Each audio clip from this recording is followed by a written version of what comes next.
Go ahead. Hello, everybody. Thank you for your patience, those of you who've been on our Zoom feed.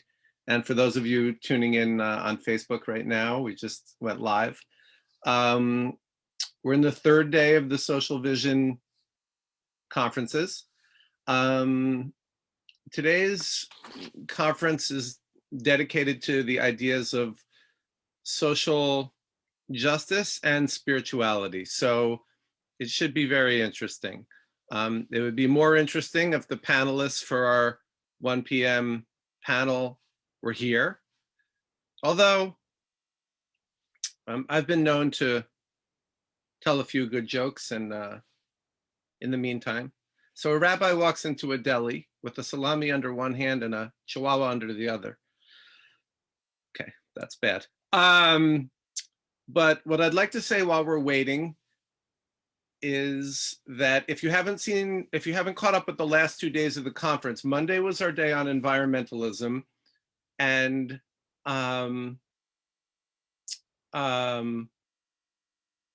that was an extraordinary day. So if you want to go back and check that out, you can find everything on Social Vision Book on Facebook, and Tuesday was our day on diversity.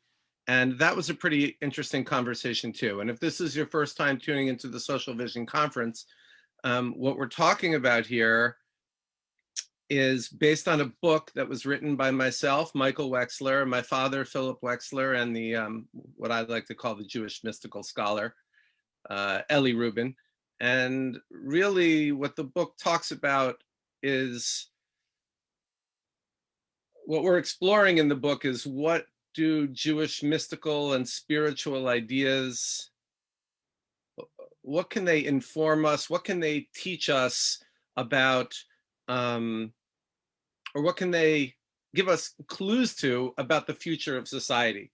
There's a podcast actually that I did that's up on our website called interconnectedness.net, in which I go through each chapter of the book. And really the premise is that, and we all know this in our hearts, I believe, that the old order, the old culture, the culture that we live in is kind of breaking down. If you don't know it, you can feel it. And something new is arising. So in Social Vision, we're trying to imagine what that new thing could be. And we're looking, in a sense, to the past, if you will, and to the present for what could be possible in the future. And we're looking to the ideas of Jewish mysticism, which are both old and suddenly new, as to how they can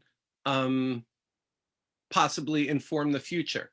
And we're looking at the ideas, the subtitle of the book, the Lubavitcher Rebbe's Transformative Paradigm for the World. So the Lubavitcher Rebbe, the seventh in a line of great rabbis, but a great man, a world-renowned religious leader in his own right, but also the spokesman of a more timeless tradition that dates back to the 1600s, that dates back to the person called the Baal Shem Tov, that dates back to truly the core of it, a mystical experience. And so the Rebbe, as they call him, is worth studying. But again, he's in himself, I was going to compare him to Bob Marley, and people will scream at me, but he was more of, as all, again, too big of a word, prophets are, just a spokesperson of universal truth, right? So through his articulation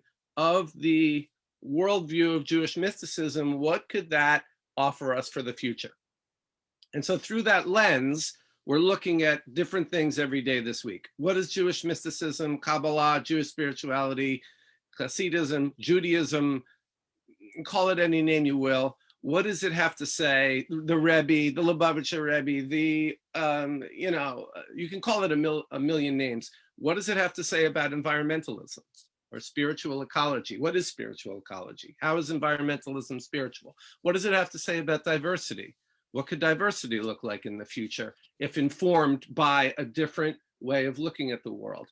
Day one, day two. And here today, day three, we're going to talk about social justice and spirituality and incarceration, because Jewish mysticism, believe it or not, has a lot to say on this topic. And you wouldn't think it would, right? Because these topics are so timely, timeless, cutting edge. I mean, the president just signed an executive order yesterday, if I don't have it mistaken, banning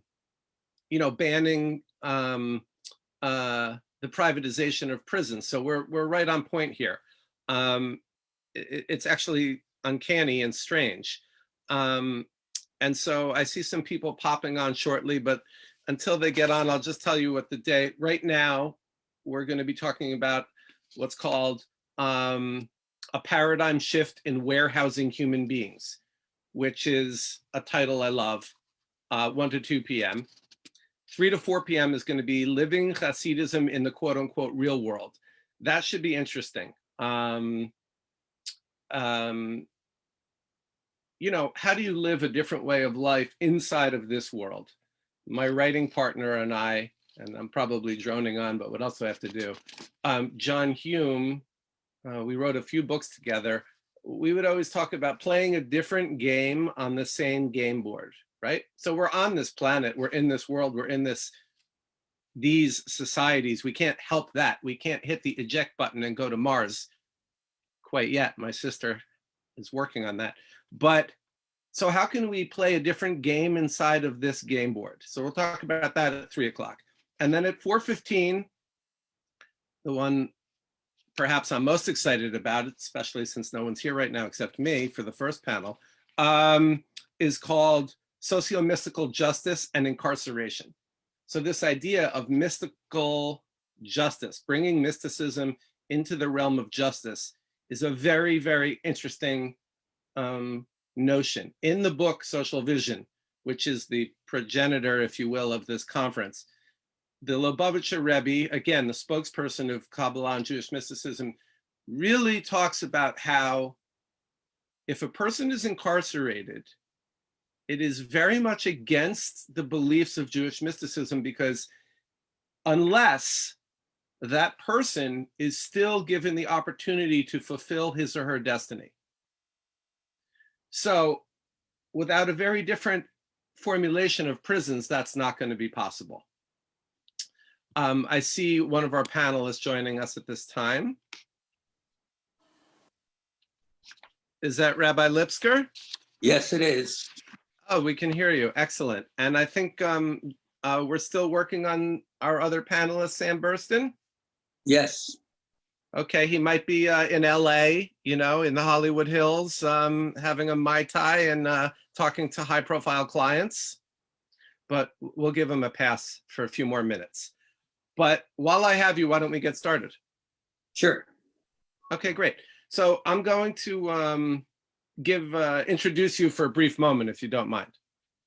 Rabbi Lipskar, who's just joining us, is the founder of the ALEPH Institute, which is a nonprofit Jewish organization,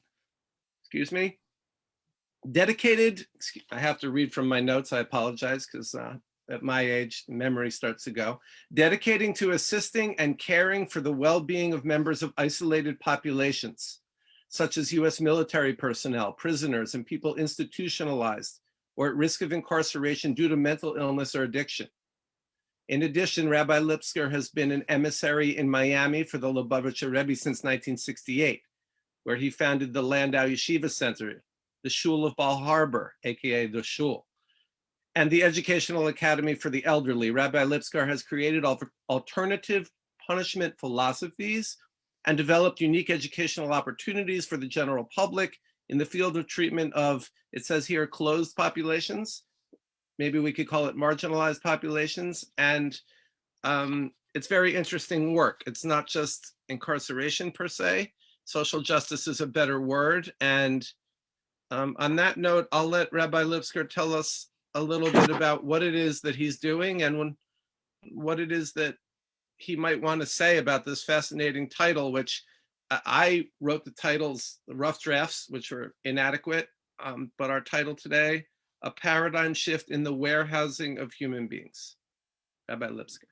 Thank you very much, Michael. And it's a great honor and pleasure to share some thoughts with you about this, what I would consider very critical subject, because it deals with the fundamentals of humanity. As we know, just to give you some background, America incarcerates more people than any other country in the world, including the countries that are considered to be totalitarian, etc. We have more women in prison than any other country. The general consensus and statistics will show that 1 in every 10 Americans has someone that is close to them in prison or in the pipeline to go to prison. We basically today incarcerate close to 2 million people in our prisons, jails, county limited environments, and so forth. Just in the short period of time that I'm involved in this concept, in this project, 1981 through today, the prison population in the federal system has more than tripled, so to speak, and the prison environments have more than tripled. We find that in every single aspect of modern living, as you might refer to the social vision of modern living, in every aspect, sciences, medicine, every field, so to speak, has advanced, has changed, has come to higher levels in multiple ways. Any physician that's practicing his medical practice based on research and conclusions from 50 years ago might as well pack it up, because they're considered to be irrelevant. As you know, in the intellectual college environment, it's publish or perish. You must come up with new concepts.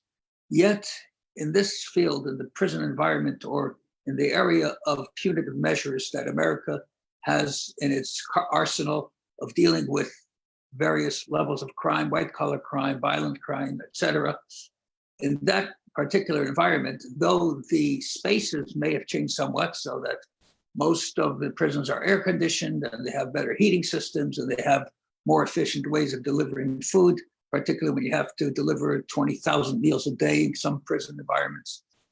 All of that has changed, but the means by which we address the human being within that environment has not changed whatsoever. In fact, it is interesting to note, beyond the statistics of our modern society, it's interesting to recognize the fact that according to the Torah, according to the Bible, the only punishment that is not considered to be a punishment that is adjudicated to the criminal or to the one that you have to the person that needs to be punished is prison.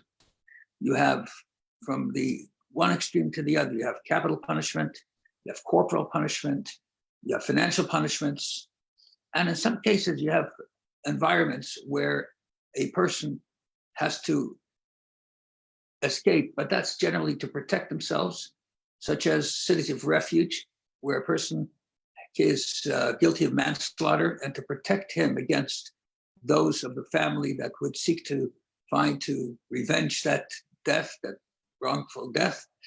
He is protected in that environment. But in those environments, you have to supply him, you have to bring the family with him. It should be in a place where he can conduct his way of life, his business. If he's a student, you have to send a teacher with him, and so forth. The unique places where there were prisons were just holding cells, very temporary holding cells, because in Jewish life, you had to have a quick trial. You could not delay the trial for weeks or months or years, as happens today, where recently I've been involved in a case where a person was waiting in the most harshest of prison environments for more than 3 years until he went to trial, because there was so much evidence that was being researched by the prosecution and consequently by defense. So those are the places, that's the only time that there is a question of prison. There's also a question of prison sometimes when a person, for whatever reason, is definitely guilty of a capital punishment like murder, but for some reason there's a slight element, a slight technicality in the evidence that would not allow him to be actually executed. You put him into an environment and you feed him to special foods where he dies, what you might say, almost naturally. So there must be a reason for it. And the Rebbe, upon whom this whole conference is based in social vision, who took direct interest in this field. And he proclaimed multiple times that there are people sitting in environments where they are in suspended animation. When a person's in prison, it's not only that he's in prison, his family's in prison. Everybody is incarcerated to a certain degree. Some of them behind literal physical steel bars, and some of them imprisoned in their open environments, but not able to function properly. You know, we have a society where the big scarlet letter extends not only to the person who committed the crime, but to his immediate family as well. And people get punished in such a way. The collateral damage, the consequential damage from draconian sentences that have been imposed on human beings in prison has been vast and destructive on so many levels. The statistical average of children of people who have been incarcerated or in prison to themselves end up in prison is 5 or 6 times higher than the national average of people going into prison, because they are somehow they are ostracized from society in a normal fashion, in a normal way. There have been even instances where people have been refused to have bar mitzvahs and shuls because their father had gone to prison as a result of criminal activity. So the Rebbe set forth and stated that we have to take a new look at this environment, particularly in recognizing that every human being created by God has a purpose and meaning in life. And when you take that person's purpose and meaning away from them, they are left without purpose and meaning. And that is a fundamental, essential negative in a person's existence. And so you find even in cardiac health, there's been papers published recently, published by a whole group from St. Luke's, Columbia, medical environment in New York, published paper on heart health. And there were 5 elements that they talk about in terms of heart health, which is arteries, valves, stress, etc. The 5 elements that are critical for heart health is, number 1, genetics, not necessarily in that order, but one of the 5 is genetics, stress, exercise, diet, and purpose and meaning in life. It adds a whole perspective.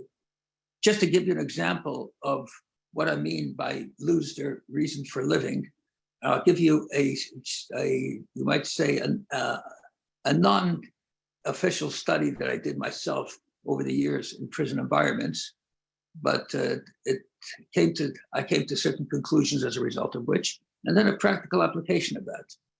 I came into a number of prisons where prisoners had been incarcerated and were incarcerated for anywhere from 10 to 50 years, and asked them a very simple question. If you had, and they did not have to answer by raising their hands, it was a closed ballot question.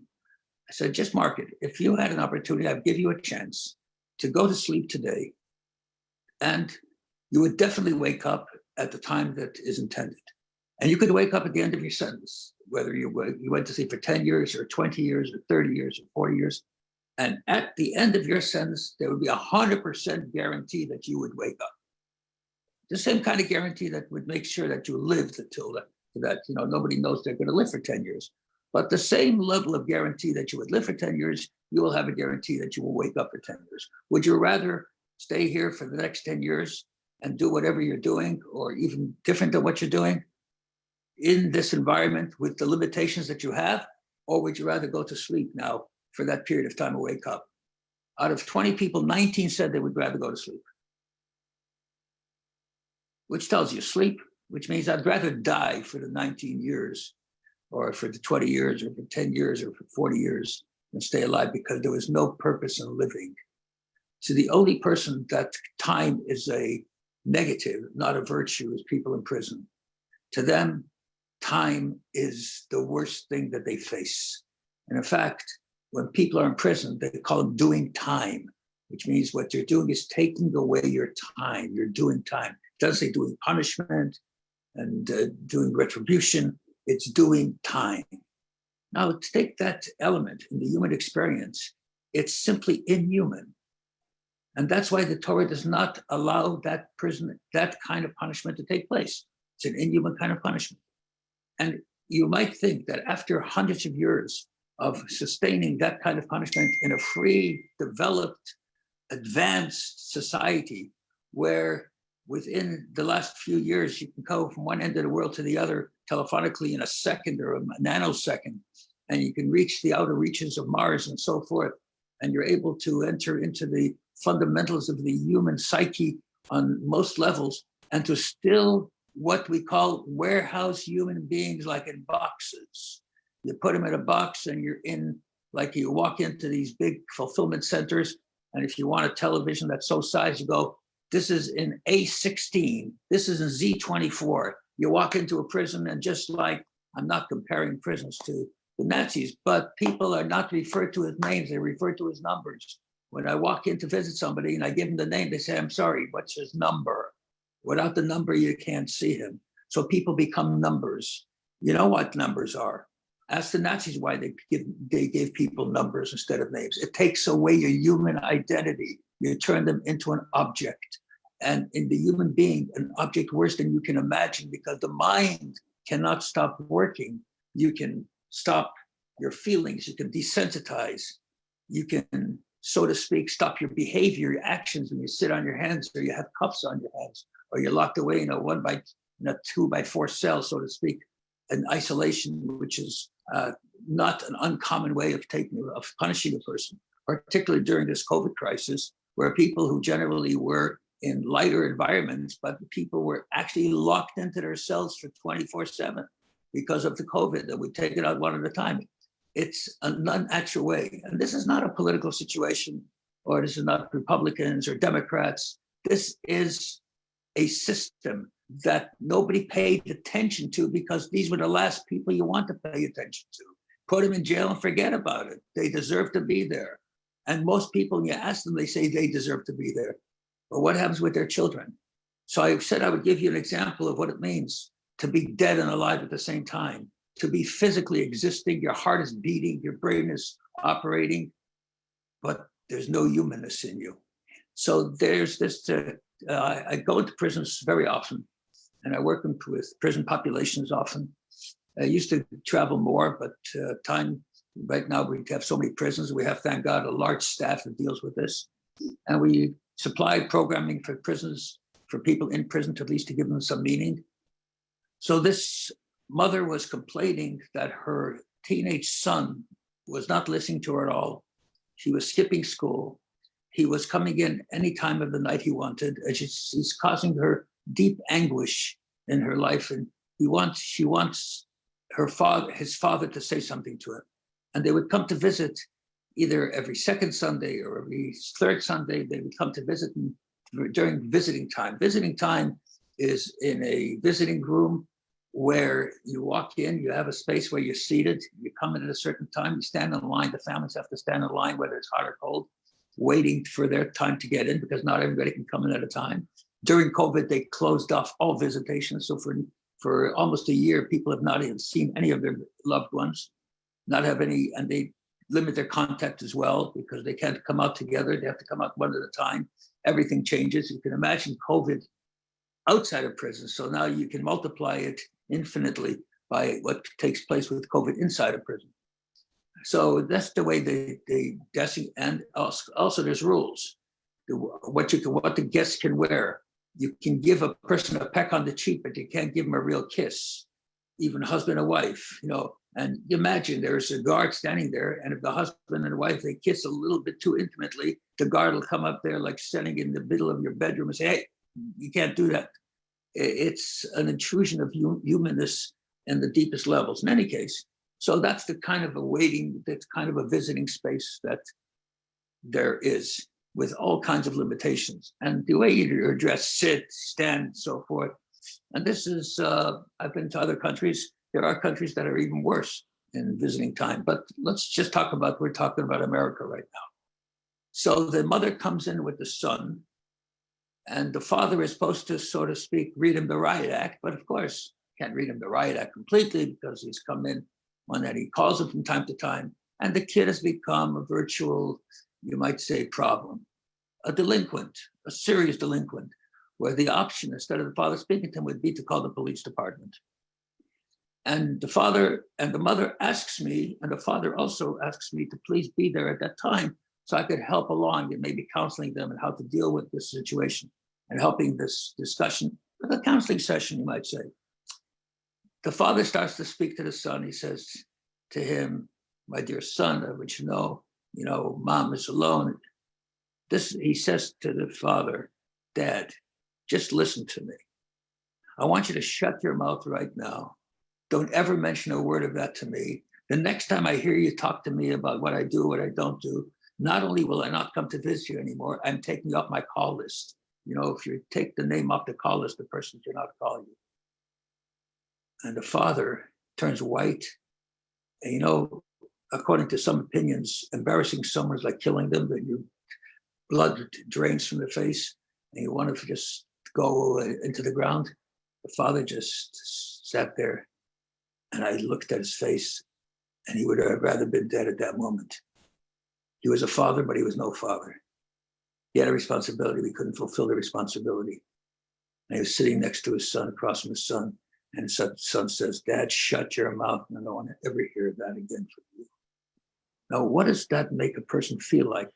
It seems to be like an event, but it's a deep scar and a deep wound in the soul and the heart of this person.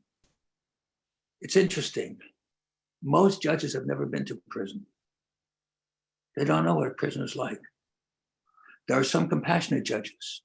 I was in a case one time where we were talking about an alternative sentence, and the judge was happens to be an extremely compassionate judge, a very positive person. This judge tries to do whatever is proper and so forth, but this is the only time I've been in the courtroom in front of judges hundreds of times in the last number of years, hundreds of times in different courts and different environments, federal court, county court, state courts, and so forth, tough prosecutors, tough judges, lenient judges, fair judges, etc. Been in all kinds of environments, but I've never seen something like this. So the judge, he sentences this man who lives literally on poverty levels, made a mistake, did something that was wrong, absolutely, white collar, went in and cashed checks for just under $10,000 at a time, in terms of getting cash out of the banks, whatever the case is, he did it for someone else, and he would get a few $100s for each time he did that transaction. And the judge sentenced this person to a year and a day in prison, which is a very lenient sentence, to tell the truth. A year and a day in prison. And this family had many children. One of them was autistic. And in fact, they lived in such poverty that at night, the bathtub where they bathed the children, they turned into a bed for one of the kids at night because they had no space. So in the middle of this, after the sentencing, as he sentenced this man to prison, the wife jumps up, and she can't even speak a proper English. She speaks a broken English. She screams, "Judge, please!" And the sheriffs in the room, the marshals, they jump up to sit her down because this is unruly behavior. And the judge was a fine person. He says to the marshals, "Let her speak, sit down." And she comes up and she's crying, she's pleading. She said, "Judge, I ask you one favor, just one favor. Not to send him to prison because you're sending him to prison, but I ask you to send me to prison and let him take care of the children." And the judge took a 5-minute recess. And he came back and he vacated the sentence and he sent him to house arrest. The prosecutor jumps up because it's never happened. Once a sentence is sentenced, the judge says, "Appeal me." Well, that's not the case. Those are the kinds of things that take place. Warehousing human beings, not considering the collateral damage, and for what? The cost to society is enormous. In the state of Florida, there was more money spent on incarceration, on dealing with the criminal justice system than spent on education. Imagine that. Instead of developing our children for the next generation, let's to end up with a generation that has a sense of responsibility for society in a meaningful way. We are in a very big crisis right now in our society, a major crisis in our society. Even though kids today are more versatile, they can handle computers and so forth, things that adults, my generation, sits in the back row of that kind of environment of dealing with technology that's advanced today.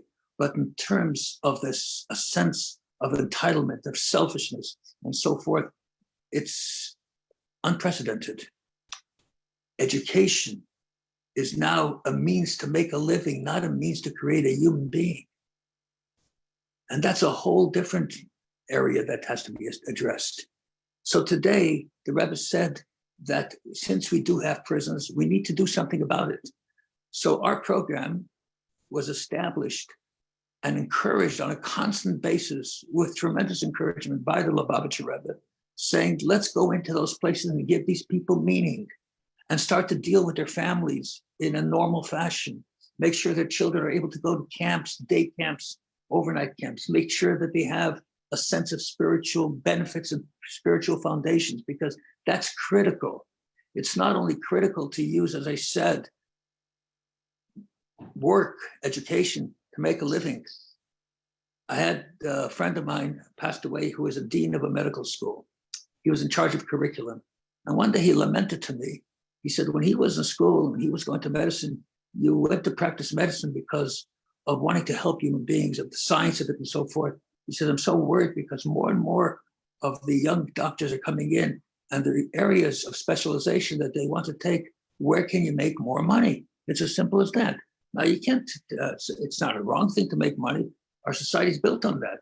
We have a society that's not built on the value of a human being in terms of their essence of who they are and how they can contribute to society, but based on the most external levels of what is in their bank account, what kind of car they drive, what kind of watch they wear, what kind of tie they wear, and so forth. And if you can talk about that in terms of a general society, you can imagine how much more so that takes place in a prison environment where people are not considered to be on the same level. They are considered to be the outcasts of society, and worse than that.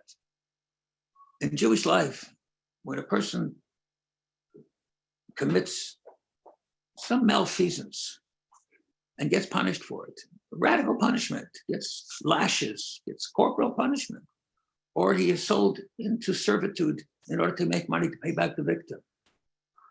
And people know about it. And he's embarrassed about it because the courts have adjudicated that this man has done something wrong and has to get punished for it.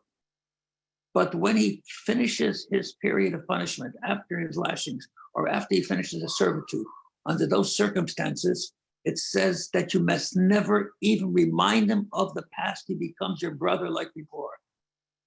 In our society, you wear that scarlet letter until you pass away, and then after that as well. If you think about what's going on today with the various pardons and commutations and the political kind of morass that's taking place. Why was this guy pardoned? Or why was this guy given, instead of thinking, thank God a person is pardoned so he doesn't have to live with that scarlet letter. I remember a person was standing in court. I was there in court with him, a really good person, a charitable person, philanthropic person. Person has done much for society. Many buildings, hospitals, and all places are named for his philanthropy. And he made a mistake dealing with a unscrupulous politician in a certain environment. And this unscrupulous politician, what wouldn't he do? Because he would sell his own mother for his own benefit. But nonetheless, so he's being sentenced to prison, and he gets a short sentence. He gets a 45-day prison sentence. He gets up in front of the judge and he's crying. This is a man of great pride, of great respect. And he's crying and he says, the only thing I asked the judge is I don't want my grandchildren to have to live with the shadow of the grandfather being a felon. Those kinds of concepts have to be rethought. And it's the Rebbe that took a position to think about it because nobody else cared about it. ALEPH has been involved in the First Step Act. We've been recognized as the best program in the history of the United States for Jewish men and women, and now probably extending beyond that. We've had conferences at Columbia University, at the University of Washington, at George Washington University, with participation of congressmen and senators and lawyers and prosecutors and defense attorneys, etc., and all kinds of various areas, attorney generals. And they start to recognize that we have a responsibility to deal with humans as humans, not as objects. And even within those environments, to give them some environment where they can start to live, where they can communicate with their children, where they can communicate with their spouses, where they don't have to drop their families and their families become subject to the worst insidious influences that exist that you can imagine, because that's the ones that will accept them. The kid that is shunned by his friends, he can't play with him because his daddy's in jail. Well, who did? Gangs, they'll welcome him. And all of a sudden, that becomes an environment where he feels a sense of self, he feels a sense of pride, he feels a sense of a meaningfulness in his own life in that distorted manner.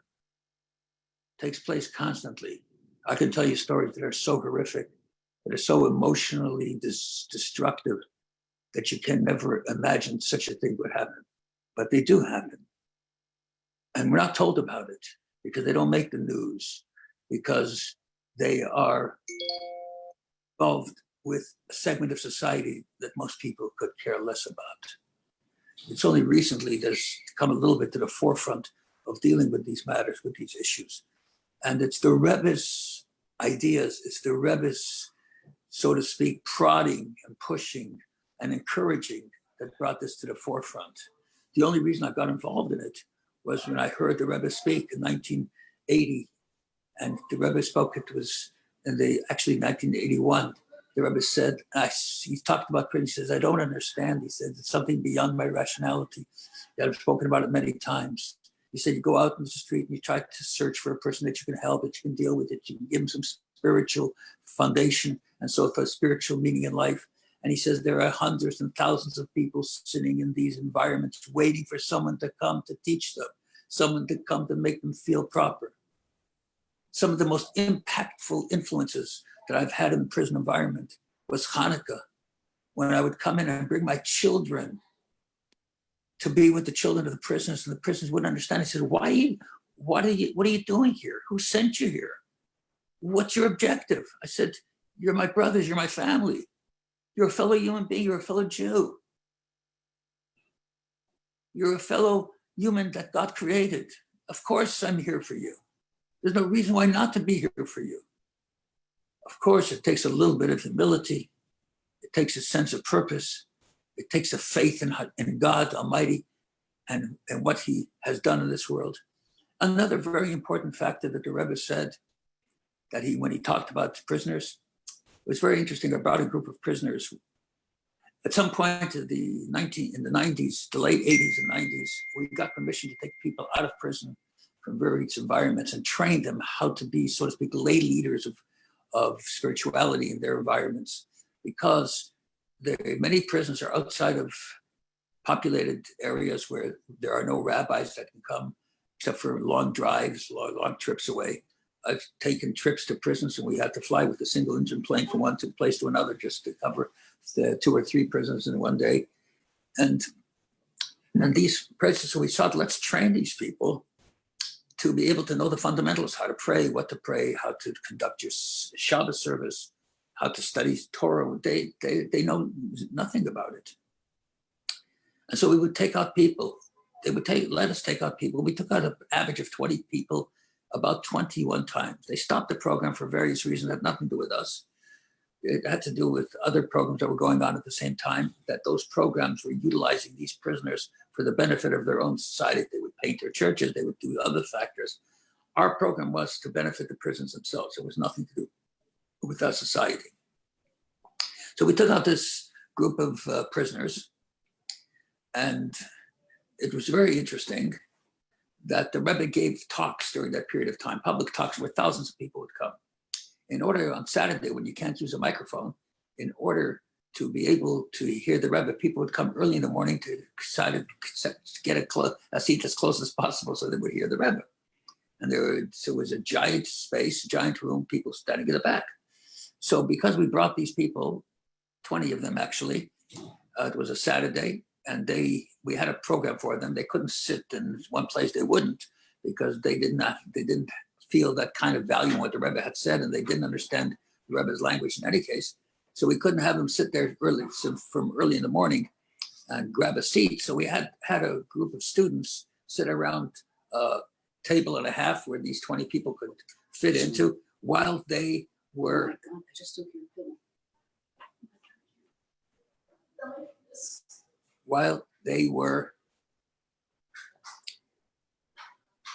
going out to eat lunch, to pray in the morning, then to eat lunch and come back.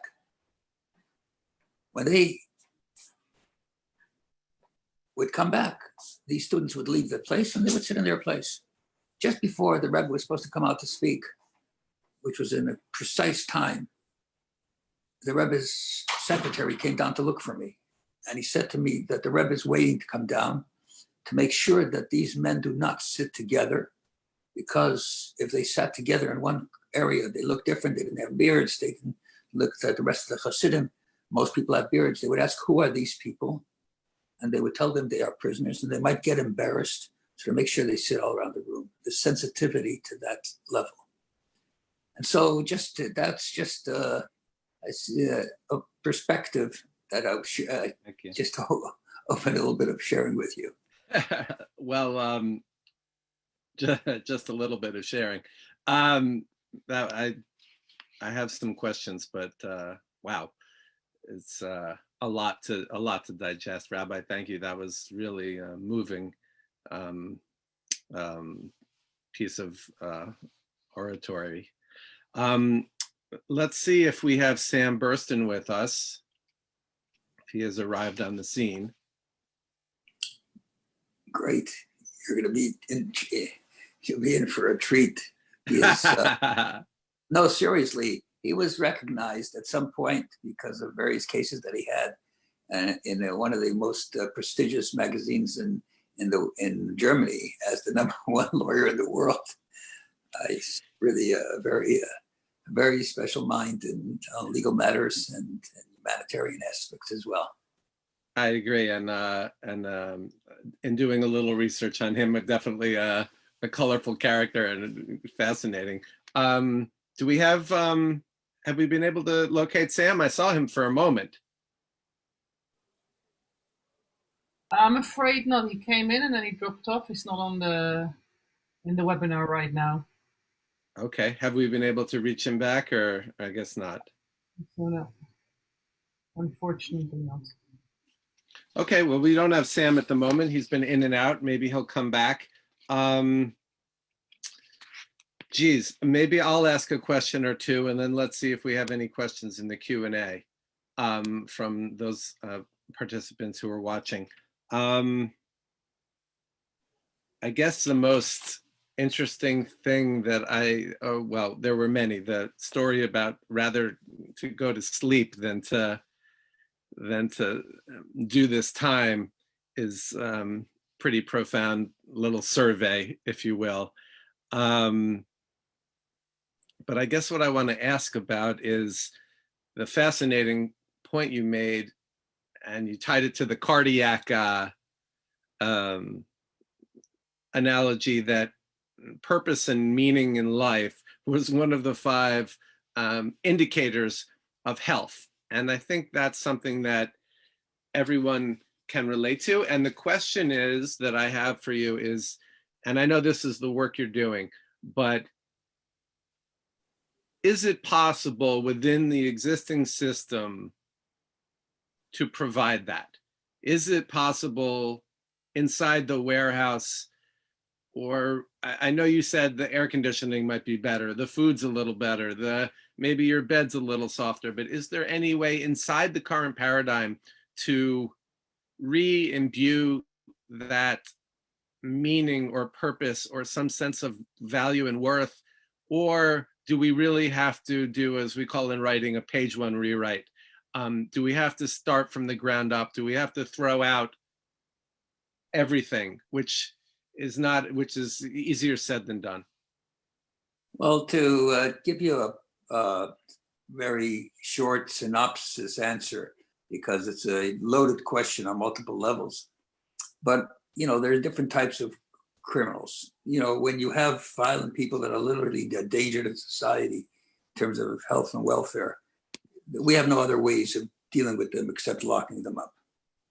But now your question is within that and framework of also locking up people who are guilty of white collar crimes or a different nature and it could be utilized in a different way.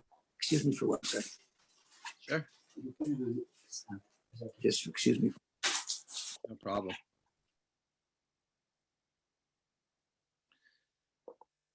Give us a minute to breathe. That was some heavy stuff. Incredible. And this is exactly what we tap into in the book when we're talking about this issue. It's exactly what the rabbi has articulated today firsthand.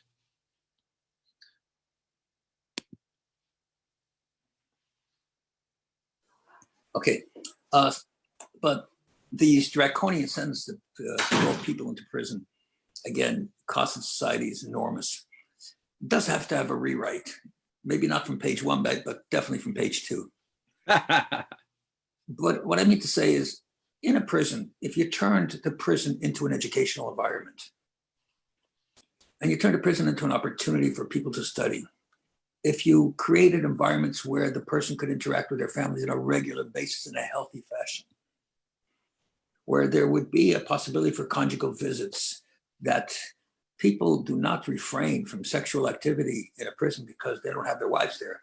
They just turn to other kinds of inhuman and ways that we would not be okay with, but nonetheless force them into that kind of space, as is well known, it's well documented and so forth. So it does need a rewrite to really change our attitude to prisons. It's not where you have people that have just a high school education, don't have any kind of understanding or experience in how to deal with human beings and so forth. You wouldn't ask someone that is a great truck driver to then go ahead and fix your computer on a simple level, not even healing your body, but fixing your computer or trying to fix the electricity in your house. You wouldn't do that. You need special training for it. Here, the training is simply guard training. What you can't say to them, what you can't say to them, what you can't do to them. The way they're treated is inhuman. You immediately dehumanize the person. It's part of the process of putting a person in prison is the dehumanization. It's taking away his identity. It's making him feel not humble, but making him feel worthless. So you need to have a radical change in that space. It needs to be looked upon in a different way. You need to look upon it where these 2 million or 1 million or 500,000 or 1.5 million people that will come out of prison, that will come out better people, more constructive people, a better addition to society, and they can come out and be better fathers and better mothers and better brothers and sisters and better members of society instead of coming out angry and coming out losing everything. When a person trains their whole life in a certain way of life, of a physician and so forth, and as a result of having a problem with some insurance company loses his ability to be a doctor, what is that person supposed to do? So the whole attitude is just in terms of thinking about punishment that's been thought about in such negative fashions, not taking into consideration the human structure, the way that human beings function, that we function in a way that our emotions, our intellect are integrated with our physicality, with our existence. And to be able to remove that is taking the soul out of the body. What happens when you take a soul out of the body? It's not you take the spirituality of the body, when you take the soul out of the body, you die. There is a death where you have physical death, where your heart stops beating. And then there's a death where your soul stops beating. And that sometimes is a worse death because you turn into a machine. And when you're desensitized and you're a machine, you can cause a lot of damage. And people that come out hateful, angry, their judge was wrong, their lawyer was bad, the prosecutor was terrible, the family didn't treat them well, the wife didn't give them enough opportunity. You know that most divorces of people in prison don't take place when a person goes into prison. It takes place just before they come out of prison, because they don't want to deal with it during the entire time of prison. So the wives who divorced their husbands and have already set up other kind of relationships, unfortunately. They just don't say anything about it. But before the guy comes out of prison, you got to break the news to them because they're going to come out of prison and find out. Now, imagine on top of everything else, you've lost your humanity, you've lost your identity, you've lost your ability to function, you've lost your livelihood capacity, and all of a sudden you've lost your family. And in many cases, the kids get upset with the person in prison because you embarrassed me in front of my friends. There's so much that you have to deal with in this factor that is not taken into consideration in the sentencing process and the dealing process. And as well, there's overreach. Prosecutors, there's some extremely fine prosecutors that are looking to get truth. But a lot of prosecutors are looking to get just guilty. They want to get the win. It's a notch in the belt. Because the more notches in the belt, the mechanism of advancement in this environment is how many cases that you've won. So it's about winning, not about what's the best for this person, for this family, for this society, and so forth. And the longer the sentence you can get, the more recognized you become in the prosecutorial environment. So if you ask me if there needs to be a sea change, yes. If you need to rewrite it and get rid of all prisons, the answer is no. But within prisons, for example, we have 1,300 men and women on a correspondence course where they study one of 25 subjects that they can study. And it's an ongoing process. We send them information, they answer the questions, we send them the next week's information, and so forth. So there's an education component to that. There was a time when we were able to do marriage counseling, where we did an experiment and we wanted to expand that experiment, but the prison environment, they removed the concept of, they have all factors that brought in, but rehab, they removed that because there wasn't enough of a budget for rehab and so forth. So we had these marriage conferences where it really helped the relationship, where people understood what marriage is about. It's about a responsibility to the next generation, to the children, and it worked. It worked extremely well. So there's a tremendous amount of change. This time that we're spending here is just to become acquainted with the concept and with the Rebbe's contribution in this field that is enormous and has already made extremely change the trajectory of the Rebbe's influences in terms of influencing the criminal justice system is vast. I mean, ALEPH was very much involved in the Step 1 program to change that to the criminal justice environment, and working even further in trying to bring nuances into that environment. We deal with alternative sentencings and so forth. We're dealing with a whole bunch of them at the present time.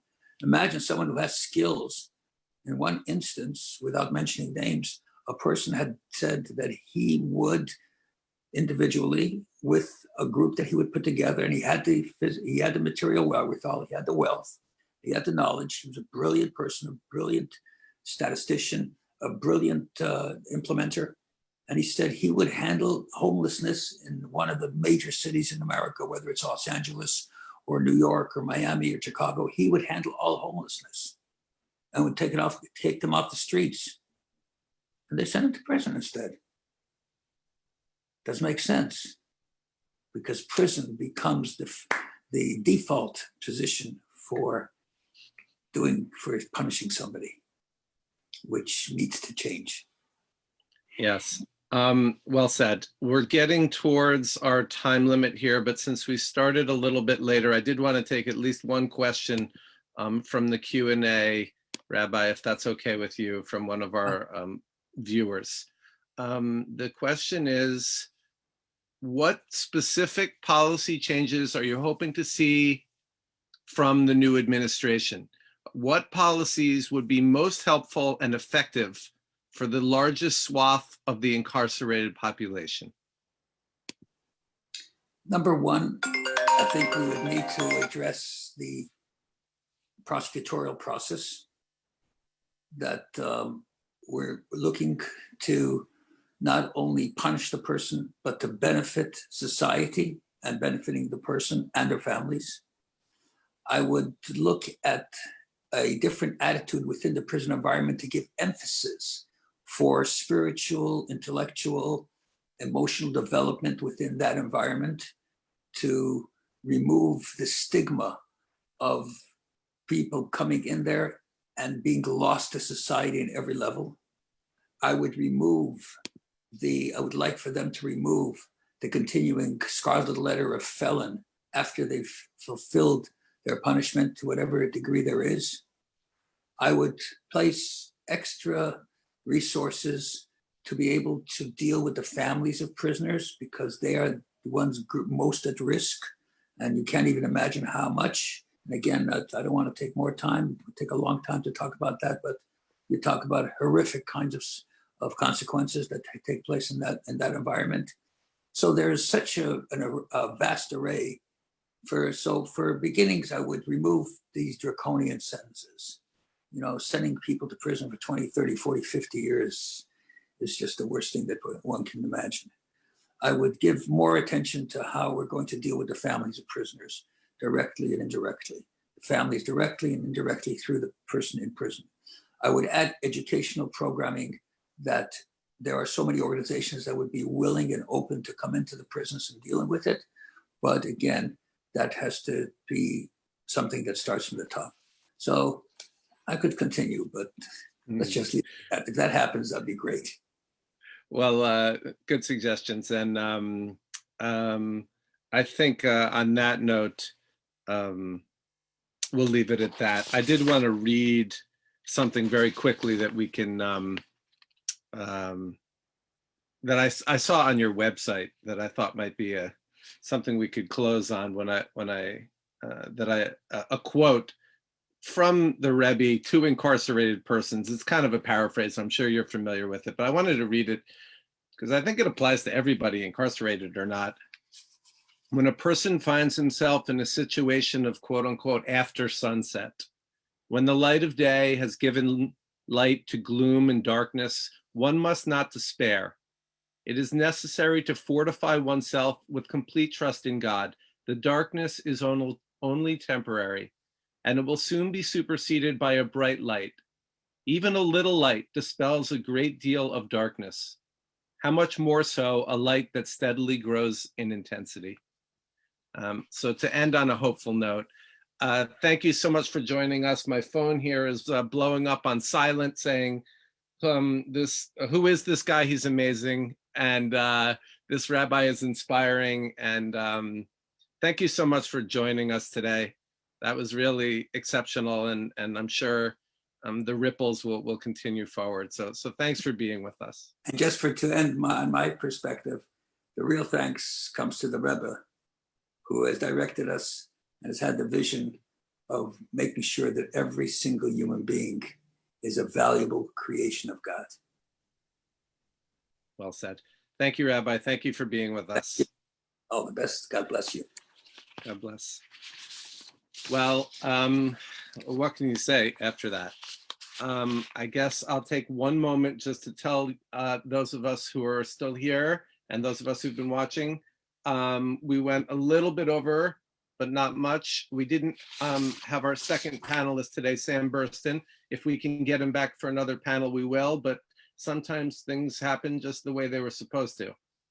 And that was something else. So please join us. At 3 p.m. will be our next panel. So a little bit of a break, called Living Hasidism in the Real World, in the quote unquote real world.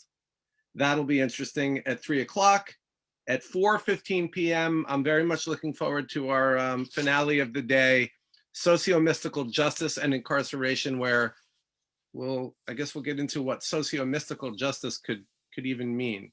But quite a start and some things to think about. And so we'll see everyone back here at 3 p.m. Eastern time for the continuation of the Social Vision conferences. Thank you. And we can stop streaming now.